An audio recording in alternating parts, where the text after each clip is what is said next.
Hey, what's up, everyone? This is Grant Findlay-Shirras, and this is another episode of Real Estate Moguls. And on this episode, we have a really cool cat. He's an economist for the California Association of Realtors, Jordan Levine. Thanks very much. Yeah. So why don't you just tell everyone kind of what your role is at the association level, because you don't get to talk to economists who work for associations all the time. Yeah, definitely. So I always joke that I'm kind of the in-house data janitor. So I do all of the market analysis, forecasting. We create market reports for all of our members so they kind of know what's happening in their sphere of influence. And I also do a lot of outreaches. So I go out and tell folks what we're seeing, new developments on the economic front and things like that that they need to know to be the kind of market expert for their clients to have a great year and make sure that their clients are paying the right amount and all that good stuff. Now, how come you got into the real estate industry? Because if you're an economist and you study this data, there's lots of places you can go. How come real estate? Yeah, so I was actually, in a previous life, I was an economic consultant. So I worked for all kinds of companies the first 12 years of my career. But I'm actually from a real estate family. So my dad was a realtor back in the 70s, I guess, and then he went on, became a broker. He started doing some development, and so, and even actually when I was doing consulting, a lot of our work revolved around the housing market because it's such a huge chunk of, the overall economy in general, but in California in particular, it's a huge driver of what goes on. So for me, it was a natural fit, and coming over to the real estate group was basically felt like coming home. I get to kind of nerd out and do all my nerdy data stuff, but I do it kind of in an area or in an arena that I'm actually personally passionate about. I always joke too that I've like made more money by living in and selling, the last two houses that I've had than at any other job. So I'm also just a big believer in home ownership and what it does for folks' lives and stuff like that. So kind of melds those things that I'm good at, which is being a data nerd, and then the stuff that I'm like kind of passionate about on a personal level. Very cool. So, yeah. Okay. So when there's a lot of people who watch this who are investors of startups and companies, as well as the people who are in work for the companies, the founders, and you may have lots of crazy cool ideas, but if there are certain laws that are going to be passed or just passed and you don't know about it, you could end up spinning your wheels for something that's just not going to work. Right. Policies, in order for your thing to work, those things have to change, and maybe they just never will. And maybe there's new technologies that are coming that totally shift the industry. So I'm sure you get to see a lot of that. You look at the policies, you look at the laws that are in place now and that are probably going to be coming in the future. Yeah. That totally will be shifting the industry. Yeah. So what comes to mind when you think about that? I think the mortgage finance side is something that's really poised to impact, the business going forward, both on the residential side and on the investor side too, both in terms of like loan limits, like prices continue to go up at a pretty rapid clip. And so what it means to have like a conventional loan is constantly changing, and we have such high prices in California that's something that's going to impact. I also think, looking forward, some of the things that we need to watch out for is the kind of lock-in effect that might come from having such a long run of low rates. That's one of the things that I'm worried about for our members going forward is, you fast forward maybe 10, 15 years when we don't have 3.5% interest rates, you've got a bunch of folks who are going to be sitting on these low fixed rate mortgages, and even if they got a boatload of equity, maybe they want to move, they want to downsize or move into a condo or something as they get older, their kids move out or what have you, it's going to be a difficult choice to kind of leave that 3.5% mortgage rate behind. And so in California, we have something called Prop 13, which is the way we run our property tax system. It kind of caps how much your property taxes can go up in any given year. And one of the kind of unfortunate byproducts of that is that it has created an incentive for folks to stay put because you again, might have a bunch of equity, but you got a really low property tax base, and so you don't want to leave. And that's, the rate issue is just going to kind of compound that staying put mentality that's already out there. I mean, it's pretty remarkable. If you look at California's housing market, back in the mid 80s, we had 15 million people fewer than what we have today. We had about half as many realtors that we have today, and yet we have basically about the same number of home sales that we were doing back in 1985. And so I think that's one of the reasons why you're seeing all this tech and money come in, is because it's a competitive business to be in at this point, because there's lots of realtors and agents and not a lot of sales happening. And so I think that's the impetus for all of this tech infusion into our industry, is because they're looking at opportunities to kind of gain market share. It's a market share game. And so any way you can boost your efficiencies, make the experience for consumers more pleasant, enjoyable, that they, I think that's the motivation there, is because it's just such a competitive business that it's kind of a kill or be killed type of environment. So let's talk about the scenario where there is a lot of these low interest rate loans. Yeah. Interest rates go up. What would a solution be to that to not hold up sales? Right. Yeah, so one of the things we're looking at potentially pursuing nationally is assumability, right? Where you could basically assume those low rate loans on an existing property, and then have like a bridge loan to kind of finance the balance, or some kind of a second loan, so that you can still move, you get that low rate that's existing on the property, and then you maybe have to, take a second out to close the gap on the appreciation that's happened since then.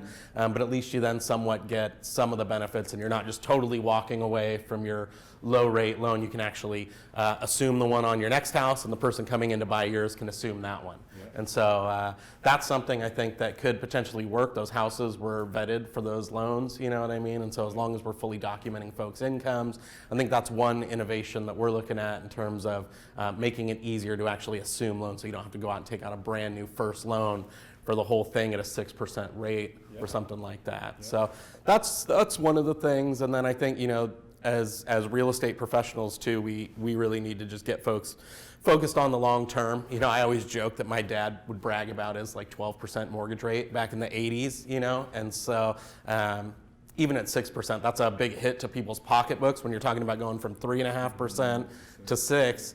But at the same time, 6, the absolute level of rates isn't going to be a killer at that stage too. And so I think getting folks kind of shifted on what really matters, the long-term wealth creation, the hedge against inflation, as much as prices keep going up, rents are going up even faster, and that's a good way to combat rising rents. You get into a fixed rate mortgage, and you know what your house payment is for the rest of your life, pretty much, whereas your rent will pretty much be guaranteed to continue to rise. And so over the long term, you end up saving boatloads of money. So I think it's just shifting that perspective on the consumer side to what the benefits really are. And I think that's what we try and do in the research arena, is to really kind of give agents that ammunition, that value proposition, to have those kind of conversations with their clients. What about technologies that change it? Because you've got iBuyer platforms, you've got blockchain and cryptocurrency, and that with the fractional ownership, sure. new investment methods opening up. Yeah. And then you've got people now thinking, hey, if I can crowdfund and own real estate, then I can actually get into the market sooner. Yeah. But if I also get into the market sooner with my smaller amount of money, then that means I'm not pooling a bigger amount to then go put my deposit on a home. Right. And then it changes the timelines potentially, or even what people invest in. Yeah. Some people talk about the millennials have different goals for what they want to invest in than baby boomers who have these assets they're looking to sell, and that's becoming an issue. So when you think about these technologies and the new platforms coming out, the iBuyers and the blockchain, how does that affect the industry moving forward? Yeah, I mean, I think from a realtor standpoint, there's still going to be reasons for folks to have realtors and real estate agents. I think the kind of back-end operations of a real estate transaction, though, are poised to really change pretty dramatically, I think, over the next 10 to 15 years. You mentioned blockchain, and that might really have pretty drastic implications for things like escrow title companies, right, that are there kind of shepherding through all the ownership documents and things like that, things that could kind of be automated away. I think when you talk about millennials too, it's not just that they have different ideas about what they want to invest their money in, but also just what they're going for in terms of life goals, right? I think when you think about boomers, a lot of it comes down to dollars and cents, right? They want the money, the wealth to accumulate and look at their balance sheet and be in a really good position. And I think one of the things that we're engaged in on the research front right now is actually trying to understand those generational differences in what folks actually want, and the relation being specifically to the iBuyers, right? Because it's not clear that the dollars and cents are the most paramount for those younger generation folks. And so that has implications for things like iBuyer platforms, right? If folks aren't going for top dollar necessarily, but are into it for the convenience aspect, for the timing aspect, because they want to have freedom to be able to pick up and go and sell their home on a moment's notice, they might be more willing to accept a more discounted iBuyer offer, which would lead platforms like that to gain more traction as the millennial population gets more active in real estate. So I think that there's a lot of changes that are happening out there, but at the end of the day too, I always like to step back and say that it's still just a market based on fundamentals where people are making cost benefit analysis and want to buy and own their own home. I don't buy into this idea that the millennials aren't going to get into the property market. It just might not look exactly the same as it did for their parents. I think one of the things I've been somewhat surprised at is that some millennials you actually see buying properties to rent out, right? And just skipping home ownership and going straight to investment properties, which is something I think that, traditionally hasn't always been the case, right? It's like you first get your own ducks in a row, buy your house, get sorted out, then if you can accumulate more money, you go out and start investing in real estate and things like that, and they're kind of leapfrogging that. I'm a big believer in that, where if you've got money to put somewhere, let's try to put that money to work sooner, and then the crowdfunding just makes it easier to do that. Maybe eventually end up owning a home. I'm still buying properties in real estate. Yeah. So how does that actually change what agents need to be thinking about or doing? If that is the trend, if millennials really start moving away from owning a home to live in and start doing lots of investment property deals, how does all this stuff, you think, affect agents on a day-to-day? What kind of recommendations are you giving the California realtors? Yeah, my biggest recommendation is to be the market expert. I think that these are folks who tend to be, on their game in terms of being fairly savvy and tech savvy and things like that. And so they're not hiring an agent to be there to kind of push papers around, right? They're looking for someone to be their advisor, their consultant, their, confidant and the market expert. And so for me, it's about really making sure that you have that information to be that kind of dependable, almost business partner with these folks, rather than just someone who shepherds the transaction through to close.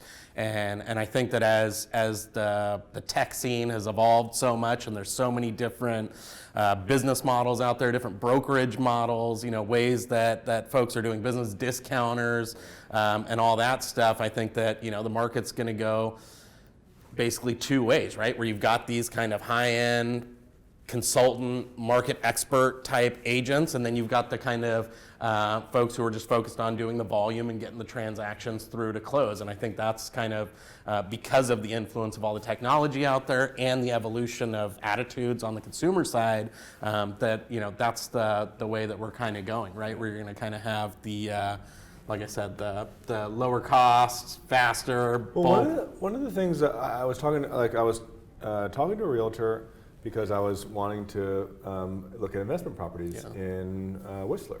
Okay. And I was dreaming of my ideal experience, where the experience is, I'm interested in investment property, I want to look at this property, and then that person comes back with the full business plan that says, here's a reason why it's a good investment. Right. And they just bang, bang, bang, bang, bang. They do all the math, and technology could actually probably end up doing that for them. So it's not like, oh my God, I have to learn how investment properties work. It's like, no, I bet you there's technology that can put those reports together to help create a great analysis so that you're basically saying yes or no to. Right. I mean, agents always say, sometimes I like to say no to a client. Right. And so for them to be able to say, I created this report, here's the reason why I think it's a good investment, and they break it all down and just makes the job super easy for the person who wants to invest. It didn't happen, and I was just dreaming of that reality in the future. Yeah, no, I think that that's a great point. You know, it's funny because we hear that all the time, that the experience amongst consumers is, you know, all over the map, where some people are really, you know, incredibly happy and satisfied with the experience that they had, and some people, you know, are saying this is the biggest nightmare of my life going through this real estate transaction. I think that technology can help kind of bridge some of that gap, like you said, and have all this great analysis ready to go. I think it can even go a step further and potentially be the thing that puts those properties on your radar and in front of your nose in the first place, right? There's so much data out there, be it public record data that we're producing as the real estate industry, where you know, there's folks who are out there building algorithms trying to really ID where you should be putting your money in the first place. What are the markets that are poised for big growth in prices, right? What are markets where the demographics suggest that there's going to be a surge of, you know, population growth or economic growth, or where they're not building enough, and so vacancy rates are very low, and therefore rents are high, which would make it a good investment. So it's not only just kind of giving you your due diligence once you've ID'd an area that you want to go into. I think that tech can also be the thing that's kind of raising these flags, like, hey, why am I not in Albuquerque, New Mexico, or wherever it is? Well, so my wife's brother, he's an economist, and he's the VP at a development fund. Yeah. And so he is really good at investment properties. And I'm like, well, shouldn't brokerages have a you or a you inside of it where that person is helping get the technology and the you know, business plan templates together so that they can actually now have this you know, intelligent economist angle to give to their agents, because you know, an agent normally doesn't know what you know, but they would like to be able to pass that information along to the consumer so much faster and easier. And I haven't seen many brokerages with like an economist on staff, or you know, leveraging that kind of like brain power and that kind of data. Yeah, I mean, there is some. I know that there's some big brokerages that do have in-house economists, but again, I think it comes down to how competitive it is in the business right now, where, you know, I think that that's a great point. I'd love for you to go out there and shop me around, you know, and get more brokerages to have in-house economists, but I think that it really is, with margins being compressed, where you're kind of fighting to keep all your productive agents, because there's so many options now that agents have in terms of where they want to go work, that you know, it takes a really forward-looking group to want to get those ducks in a row, and then also have the kind of financial wherewithal to make that happen. Because the millennials want this, and then now we're going to get to the market. Investors are licking their chops to some degree for the market to actually have a little bit of a downturn, because that's when everything goes on sale. That's right. Let's talk about the market, because I know a lot of people talk about it, and from what I understand, a lot of people are saying 2020 and 2021 is going to be where there's some downturn. Sure. Is it going to be big? Is it going to be small? That's where people are not quite understanding yet. But then, you know, you talk to, who was that speaker at the CEO Connect? I can't remember his name, but he was now saying that based on these economic factors, we're probably pushing out another 3 to 5 years of growth. What's your take on the market for, you know, the economy and housing? Yeah. So I mean, first, I think for me, I always like to take a step back and remember that recessions don't just happen for no reason. They don't just come out of thin air. Something's got to happen, an imbalance that needs to correct itself, as we saw back in like 7, 8, and 9, obviously. But at the same time, you also don't really get 10 to 15 year long expansions. You just don't. If you go back in history, that's why we have business cycles, right? I mean, they're well documented. They come and go. And so that does suggest that we're, you know, poised for something. I do think that the stock market's overvalued.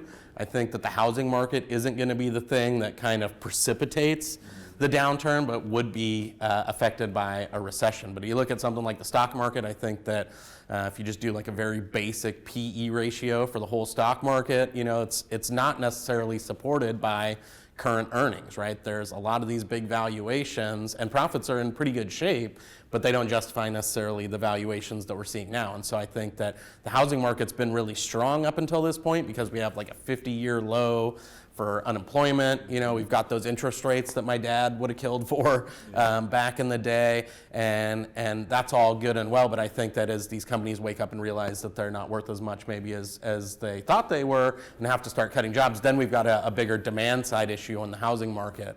The one saving grace, I think, though, is that we don't have that, again, that ticking time bomb element that was there in the housing market to kind of really get things snowballing the way that we saw in the previous business cycle. We don't have a lot of these kind of ninja loans. You remember those, like the no income, no job or asset type lending. That stuff's not really there, you know, and that was one of the big things that led to a lot of the problems. Everyone's in a fixed rate mortgage too. So. What about other forces? Because I've heard some people talk about student debt. Oh yeah. Being a big force for a recession. Yeah. Or other countries that in this global economy that we're so much more connected than ever before, they're going to be one of the reasons, like China. Yeah. Like, is China a bubble? And will they impact North America? Do you have any insight into those two elements or maybe some other factors that's not housing? Yeah, so I think that the rest of the world economy is a big factor, not just in terms of trade, but in terms of financial markets too. You know, there's a lot of wealth being created in the rest of the world right now, not just in China, but in South America as well, places like Brazil. And a lot of that capital ends up finding its way into America, and that's what's financing the growth of a lot of these companies that are here. And so there's those kind of ripple effects that as those, you know, wealthy investors are seeking returns, they're putting money into our companies, and that's helping to bolster our economy. So it's not just the goods and services that they're buying from us directly via international trade. I think there's that whole capital markets aspect that we need to worry about as well. But for me, I think that, yeah, the biggest issue is going to be, you know, from the equity side, and then also issues that happen in the rest of the world. You know, I think when you look at consumer debt and student debt as one of the issues that you brought up, partly because rates are so low, but if you look at things like the financial obligations ratio, there isn't a lot of evidence that consumers are super over leveraged or have too big a debt loads that they're carrying around. We haven't seen the liquidation of like home equity that we saw last time around. So I'm less worried about a consumer debt bubble blowing up, even though I do feel like student debt has really kind of changed the way that people purchase homes. You know, if you look at millennials, it's like they're doing basically the same thing, despite all the news that you hear that like millennials don't want to own homes and all that stuff.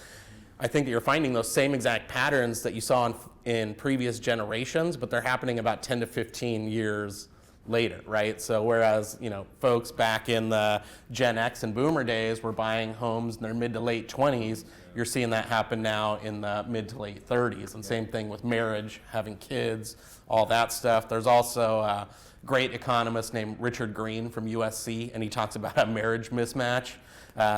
Where there's, you know, mismatch in the marriage market because there's so many more educated women out there today than there was back in the day. And I guess that he's done a lot of really interesting research, but basically guys will, it seems like, marry people of any educational background, whereas women want someone with at least their level of education or more. And because women are like 60% of the college population, yeah, so guys, get out there and step up your game, get your education going.